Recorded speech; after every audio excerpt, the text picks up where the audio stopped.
এ পর্যায়ে আমাদের মাঝে বক্তব্য দিবেন আবু ইউসুফ, সাধারণ সম্পাদক নরপাটি ইউনিয়ন বিএনপি। বিসমিল্লাহির রহমানির রহিম।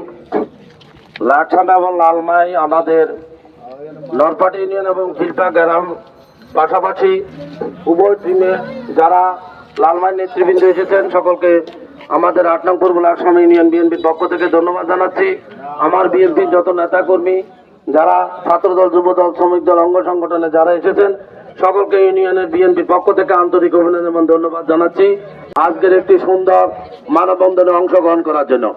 আমি লালমাই উপজেলা ইউনিয়নের সাধারণ সম্পাদক আছেন।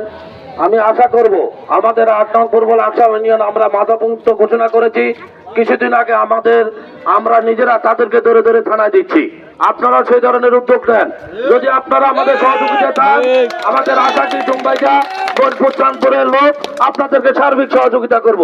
যেহেতু আপনারা সীমানাবর্তী একটু দূরে আমি আশা করব আমাদের এখানে যারা নেতৃবৃন্দ এসেছেন, আপনারা যারা আশাকি মোহনপুর, চাঁদপুর, ডুম্বারিয়ার যারা নেতৃবৃন্দ এসেছেন আপনারা খিলপাড়ে সহযোগিতা করবেন এবং তাদেরকে ধরার জন্য সর্বোচ্চ ব্যবস্থা গ্রহণ করবেন।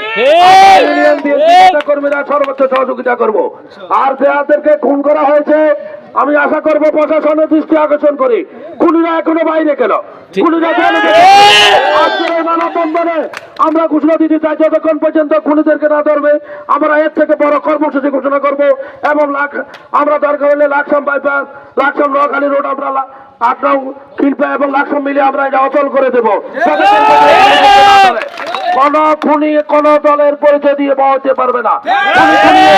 সেই আশা আমি পোষণ করছি। যদি কোন খুনি দলের পরিচয় দেয় সেই কোন দলের কিছুই না।